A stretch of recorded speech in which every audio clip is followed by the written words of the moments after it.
All right, my friend. So, uh, if you missed our reading, Ona is missing, right? Ona is, we don't know where Ona is.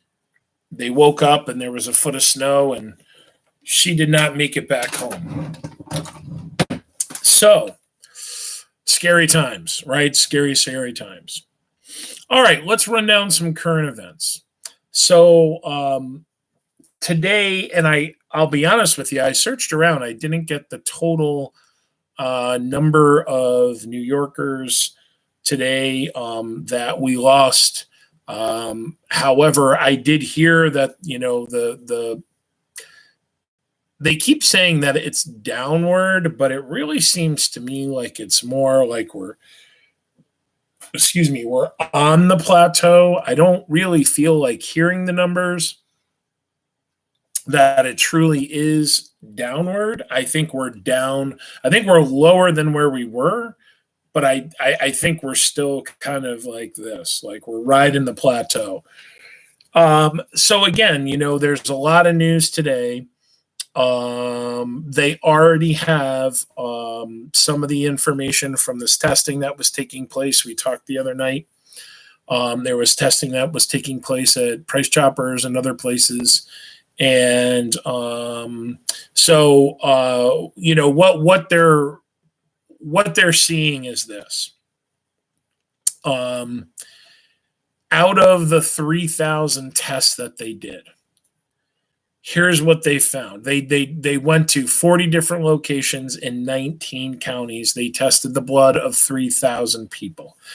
So they feel like this is an accurate number, right? Scientists, and this can be it can be political scientists, it can be medical doctors, it can be educational psychologists, it can be just psychologists, right? When they look to go find their control group, and maybe you've talked about this in a science class, right? You want to have a certain amount of people, you want to randomly select these people, you want the people to be of an age group that accurately reflects the state.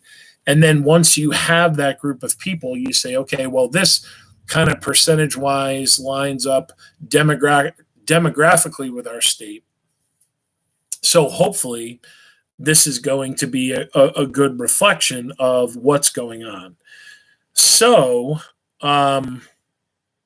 what they found was this. 14%, 13.9%. So 14% of the people that they tested had COVID, but never had any symptoms. So what happened is they were exposed to COVID, got it, but never got sick, and their body built up antibodies. Now, here's the interesting thing. Out of those people, 12% of them that were the sick people were female. 16% of them were male. So does that mean that men are more susceptible than women? I don't know. I think what they will probably do is they will probably take this data and they will look at studies similar, and they'll look and see and say, whoa, geez, across the country we've done 30 of these studies, and in most of these studies it looks like men are more susceptible. Okay, right? But so they broke it down age-wise and all these different things. But I guess that's the scary kind of thing out of all of this, is that out of these 3,000 people, and again, like I look at it and I say, wow, right? That's a lot of people that have it and didn't know about it. So what is that? 100 and that's 420 people out of that 3,000 that had it, that never knew they had it, but they had it, which means they can, if they come in contact with other people. And that's actually one of the things that I know we got cut off last night, and we didn't talk about, but one of the things that they found out, I didn't get to talk to you guys about last night, is that they now know that cats can carry it. So meaning you have it, your cat rubs up against you, the cat gets it. You maybe don't get sick and the cat doesn't get sick, but now the cat can come in contact with somebody else and give it to them. So I might switch back and forth between some of the stuff from last night and tonight. But, so again, I think this is good that they did the study, but they need to, whoops, I flipped to the wrong page. But they need to keep looking, right? They need to compare our study, I think, to other studies. So again, one of the big concerns, though, right now, when they're talking about it in New York State and they're talking about it across the country,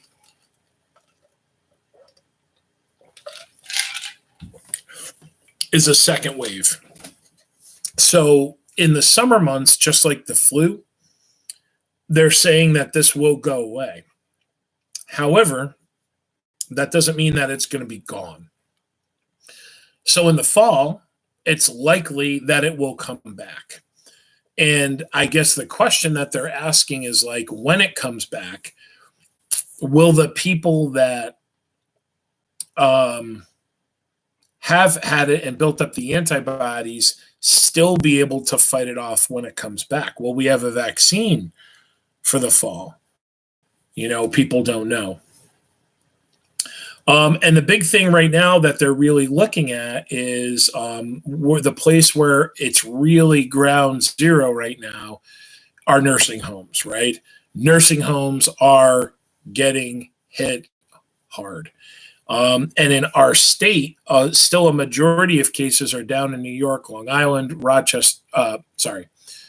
Rockland County, Westchester County, but the hotbed and growth right now is out like Buffalo, Erie County, Rochester area. There's a lot of people that are starting to get it out there. So most of the cases are still out in New York City, but there's like this explosion of cases out there. So we need there to be more strict guidelines and regulations when it comes to nursing homes, and the governor has dispatched the New York State Department of Health and the Attorney General to start investigating all the nursing homes in the state. We don't have state-run nursing homes. We have private nursing homes that, private businesses that provide, these services. But the government still regulates them. But now they're saying, okay, well, we really need to step it up. We really need to make sure that, they're doing what they're supposed to be doing in these nursing homes. And we'll see what happens. We'll see what happens from that. But the governor did say today, he said that, reopening must wait.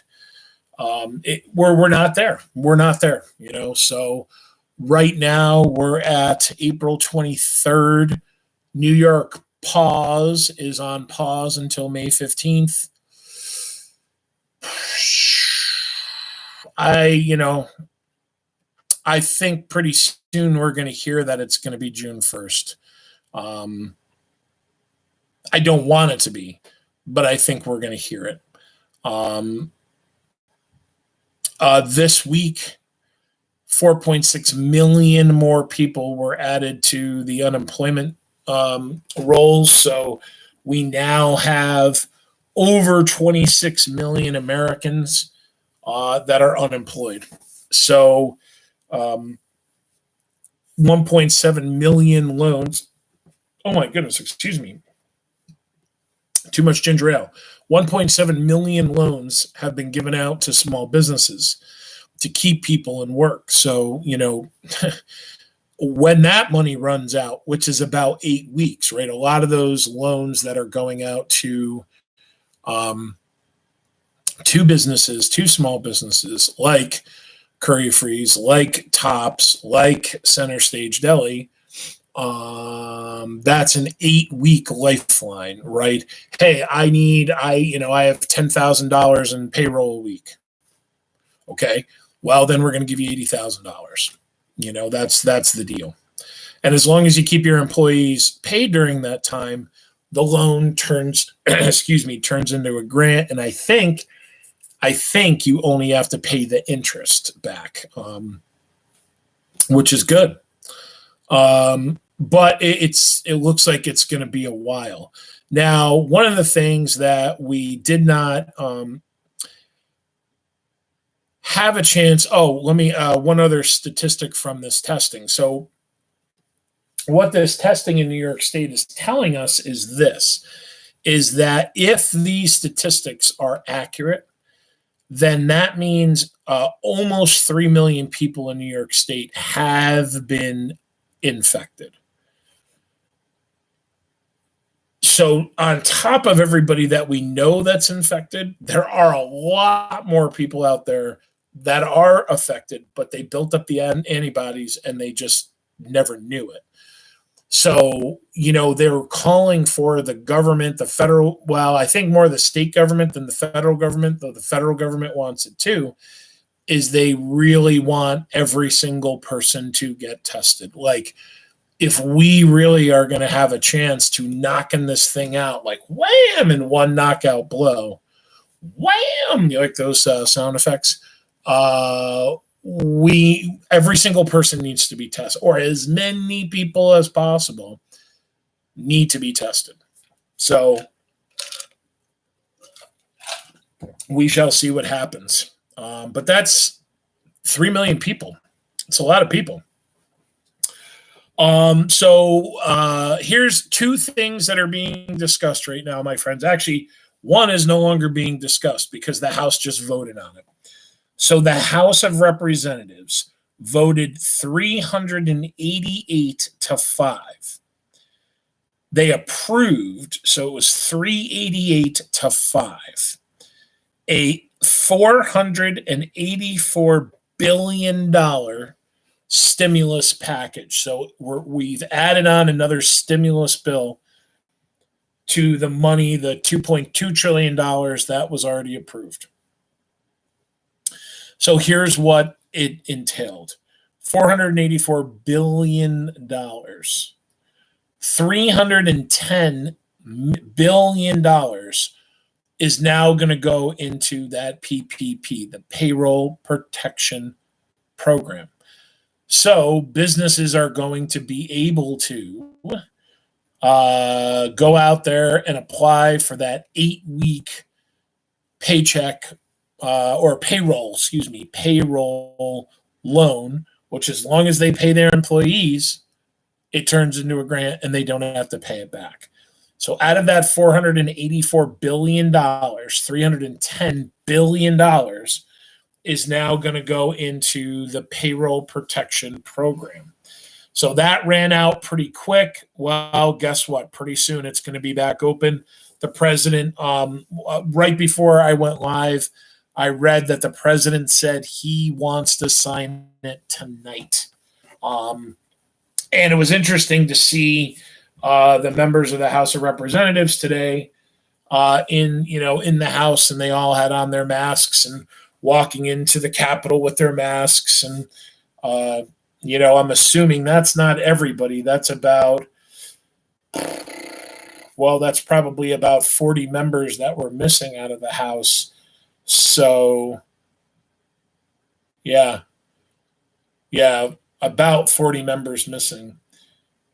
So probably some of them just say, hey, I'm not going in there. I'm not going to go in and risk my health.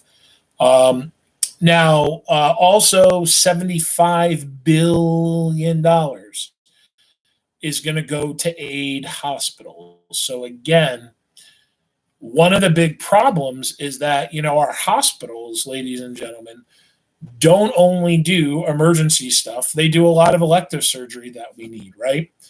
So what are we talking about? Well, years ago, right, I kept getting water on the knee. I kept getting water on the knee. It got drained. So I had to go into the hospital. I had to get my MRI. I had to get a CAT scan. They still couldn't find anything. So I had to check into the hospital and they had to do surgery on my knee, right? They just said, they made me sign a thing and it said, we're going to go in there. We're not sure what the problem is, but we're going to find the problem and we're going to fix it. So a lot of people do that, right? So the one hospital, I think I gave you guys the statistic the other night, the big hospital in Buffalo, one hospital is losing $30 million a month in elective surgery income. So, this $75 billion that's going to be hospital aid, it's going to help pay their employees. It's going to help to, make up for their shortcoming and shortfalls in regards to these elective surgeries. And then $25 billion is going to go into testing. So the president and the governor went to the White House yesterday, and the president and he agreed that more money needs to come to New York State so that we can really start to test more people. So, I don't know. I don't know how they're going to do it, but they want to try to test as many people as they possibly can. Now, here's the next thing on the horizon, okay? What Congress is talking about doing, let me flip back again, is Congress is talking about this. They want to do two things. One is, if this continues, just like the $1,200 check that a lot of Americans got, I guess it was last week. Yeah, it was last week, last Wednesday. They want to give Americans a $2,000 check per month as long as it goes on. So that's the first thing that they want to do. The other thing that they're discussing is this, is for 12 months, suspending all rent and mortgage payments. So basically saying, you don't have to pay rent for a year. You don't have to pay your mortgage for a year. So, if you think about it, if a person owns a building, more than likely they don't own it, meaning that they probably are still paying a mortgage on it, but they're renting out those apartment building or the apartments to people, and then they're taking that money and then they're paying their mortgage with it, right? That's typically how it works. So, the owners of the homes, and I'm sure there are plenty of people who own homes. They don't own anything. They don't owe anything on it. But now they're talking about doing that. I don't know the legality of it, but that's something that Congress is discussing right now. So, a lot of people, and this is Democrats and Republicans, are saying that, hey, the $1,200 was nice, but how far does that get you? In America today, does $1,200 get you really far? So they're talking about doing an additional stimulus checks each month as long as it goes on for $2,000. I don't know. I'm assuming they're going to pick this up and they're going to start talking about it right away, but they wanted to get the money out to the payroll protection program. Whew, and they did it, another 500 another $500 billion that went out there. I don't know, my friends. I don't know. I don't know what to say about that. If this happens, they're saying that will add $6 trillion to our national debt, and that will push our national debt over $30 trillion.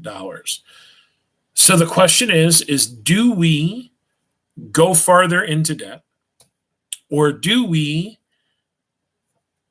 let people starve, let people get sick, let people die?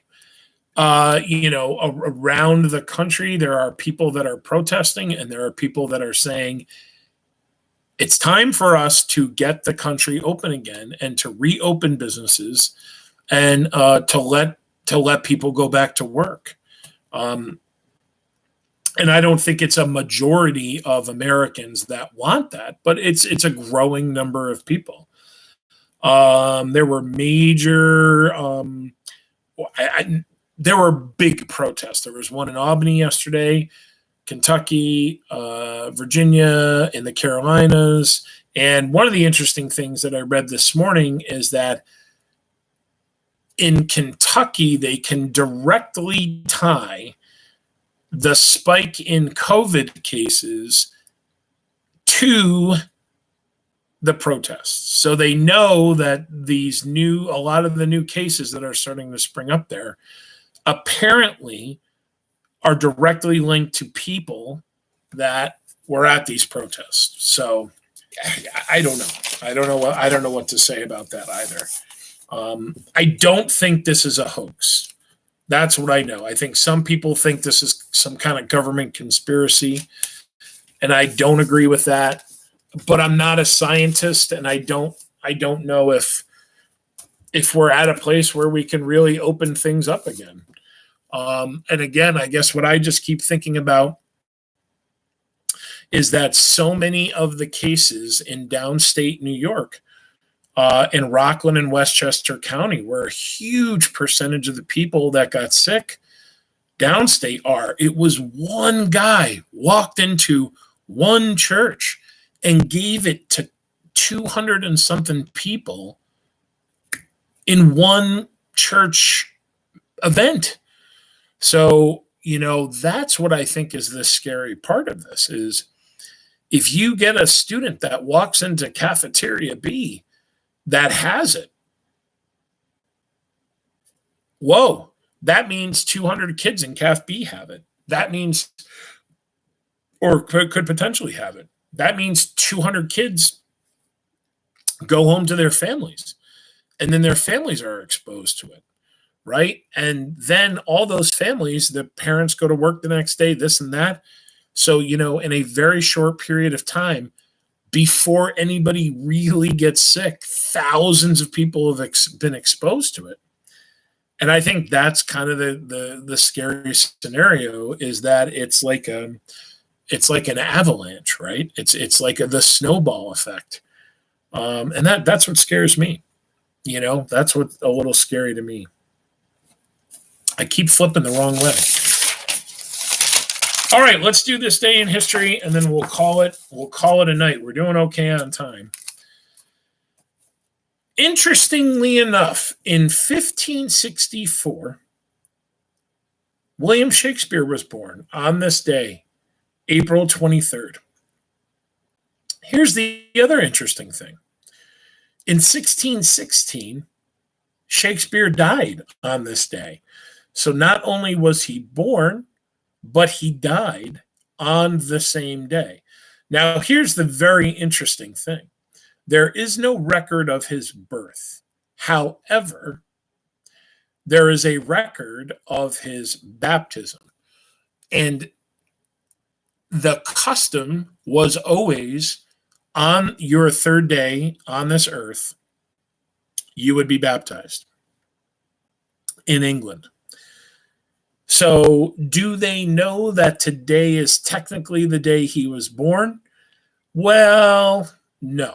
They don't actually have it written. Historians do not have it written down anywhere. However, very unlikely that his parents did not wait the customary 3 days or waited longer to bring him to, be baptized.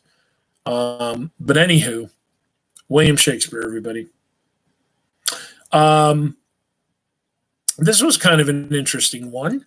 And during the American Revolution, we had a sea captain by the name of John Paul Jones, and he actually took a group of volunteers over to England, and he actually attacked England during the American Revolution. And he attacked an area known as Whitehaven, Having a hard time reading that's it, Whitehaven, and was successful in burning part of the harbor town. And I think he attacked the second town, but he actually went over and, while all the fighting is happening over here, it's like he went over and ding, did a little whack, whacked him on the head real quick and then ran away.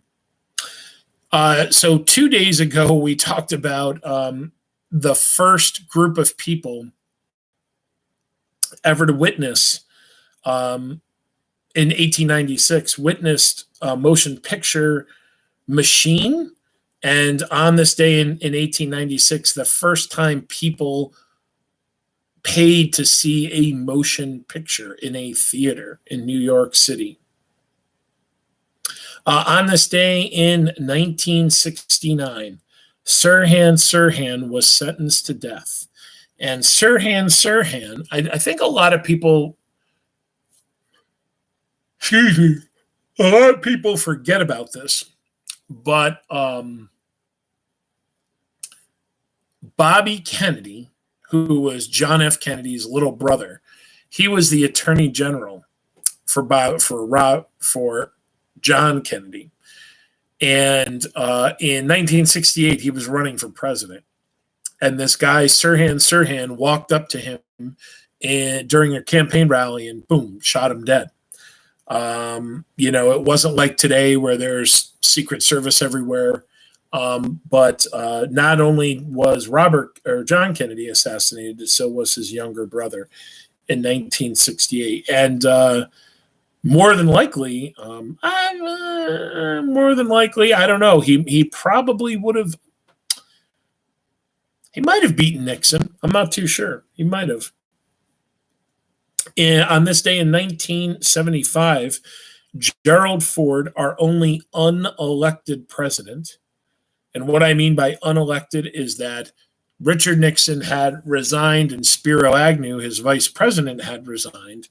And at the time that Nixon had resigned, there was no vice president. So Gerald Ford, who was the Speaker of the House, ascended to the presidency. And he said on this day in 1975 that the Vietnam War was officially over. By this day in 1975, all of our troops had been pulled out of the Vietnam conflict. On this day in 1984, I thought this is kind of an interesting one. Scientists discovered the virus called AIDS, right? So when AIDS was first an epidemic, people actually thought that it was, the name of it, I don't know if it was the first name of it, but one of the first names of it was the gay cancer. They thought that it was only a disease that could be contracted through male homosexual sex, but women started to get it, and babies started to get it, and other people started to get it because, and then they finally found out that it was, it was the exchange of blood. So there's a fascinating movie called "And the Band Played On," and the movie was, the writers did incredible research to really track the AIDS virus and the story of the AIDS virus. And I remember the one thing that they used in the movie was one of these, national headlines, because a baby was born with AIDS. And they cut, well, wait a minute, whoa. How was a baby born with AIDS? But the mother had received a blood transfusion while she was pregnant. And the blood donor had AIDS and didn't know it. So that's how the baby got it. Last but not least, it wasn't a big day in the news today. The Shakespeare thing was pretty cool. This day in history. But lastly, on this day in 1985, and this is kind of goofy.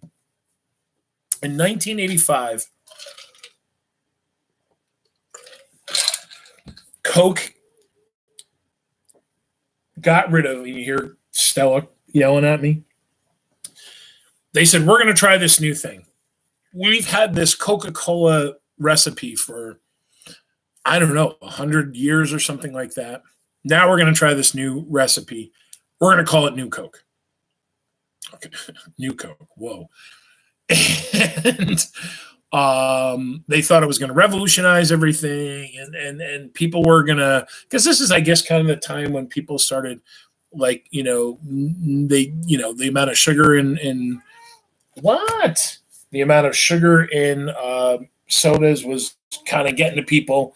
So this was a formula that, say hi to everybody, a formula that I believe had less sugar and um, something about it that was a little bit healthier, but it did so poorly that 6 months later, Coke scrapped it and they said, "Yeah, okay, we're going back to the old recipe." But it was funny because at this time there were a lot of different kind of gimmicky kind of sodas. One of the things that I remember they had come out with was clear Pepsi. So, and I actually liked it because I was not a Coke drinker. I used to drink Pepsi when I did drink soda. I haven't had soda in, I think this December, it's going to be 6 years that I haven't had a soda. I just drink seltzer, and I do drink some ginger ale now and again.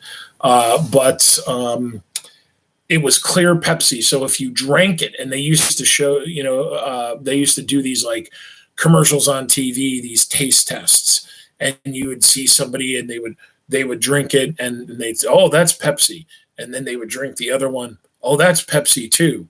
It's the same thing." But then when they looked at it, one looked like Sprite, right? It looked like clear clear soda. The other one looked like a regular Pepsi. And people, "Ooh, oh my goodness, look at it. It looks like Sprite, but it tastes like Pepsi." Well, guess what? They're just not putting dye in it. I mean, even when at my age, I was like, yeah, this is really just kind of a lame gimmick. But it was around this time that a lot of the different soda companies started to mess with their products because people were, saying, okay, this is maybe just not really the healthiest stuff for us. So I think most, sodas at that time too started coming out with diet, diet sodas or low calorie sodas. And I know for a long time too, there was Coke, there was cherry Coke, there was orange Coke, there was like grape Coke, there were all these different types of Cokes and different kind of Pepsis and all the different gimmicky things. But that's the way we are. We get bored with stuff, and then we want new versions of things. But anyways, my friends, again, sorry, my internet. I don't know what happened to my internet. I think it stayed on. It at least showed me that it was on and connected, but we were having a little bit of problems again tonight. But it is what it is. We got through. Ona, I'm a little scared. Ona is missing, right? She's missing in this. She's pregnant and she's missing in this snowstorm. So we got to get back into it tomorrow night. We need to see where Ona is. And hopefully, Jurgis, he went out and he had a couple brews at the bar, but he went right home after 2 beers. And but that was enough to keep him in bed and keep him asleep and not realize that his wife didn't come home. So, but anyways, keep running the marathon, guys. Don't sprint. Be good. Be healthy. Get outside. Tomorrow, I think it's going to be a nice day early, but then it's going to rain a little later in the day. So try to get up and get a good walk in early and get outside and do some reading, do a puzzle, and I'll catch you all tomorrow. I miss you guys. Be good.